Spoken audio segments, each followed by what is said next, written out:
दोस्तों, एक औरत सड़क पर एक आदमी के पास आती है और कहती है, माफ़ कीजिए जनाब, मैं एक छोटा सा सर्वे कर रही हूँ। क्या मैं आपसे कुछ सवाल कर सकती हूँ? आदमी: जी बिल्कुल। औरत: फ़र्ज़ करें कि आप बस में बैठे हुए हैं। एक ख़तून बस में सवार हुई और उसके पास सीट दस्तयाब नहीं है। क्या आप उसके लिए अपनी सीट छोड़ देंगे? आदमी: नहीं। इस औरत ने अपने पास मौजूद पेपर पर नज़र दौड़ाते हुए बेअदब के खाने पर टेक करते हुए दूसरा सवाल किया, अगर बस में सवार ख़तून हामला हो तो क्या आप सीट छोड़ देते? आदमी: नहीं। अब की बार खुद गर्ज पर टेक करते हुए अगला सवाल किया, अगर वो ख़तून जो बस में सवार हुई वो एक बुज़ुर्ग ख़तून हो तो क्या आप उसे अपनी सीट देंगे? आदमी: नहीं। औरत गुस्से से: तुम एक नहायत खुद गर्ज और बेहिस आदमी हो, जिसको ख़वातीन का बड़े और ज़ईफ़ अफराद के आदाब नहीं सिखाए गए।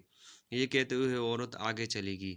पास खड़ा दूसरा आदमी जो ये बातचीत सुन रहा था, उस बंदे ने पूछा कि इस औरत ने तुम्हें इतनी बातें सुनाई, तुमने कोई जवाब क्यों नहीं दिया? तो उस आदमी ने जवाब दिया, ये औरत अपनी छोटी सोच और आधी मालूमात की बिना पर सर्वे करके लोगों का किरदार तय करती फिर रही है। अगर ये मुझसे सीट न छोड़ने की वजह पूछती तो मैं इसे बताता कि मैं एक बस ड्राइवर हूँ, मैं अपनी सीट कैसे छोड़ सकता हूँ। हमारे माशरे का एक बड़ा अलमिया यही है कि हम अधूरी मालूमात से ही दूसरों को जांचने की कोशिश करते हैं।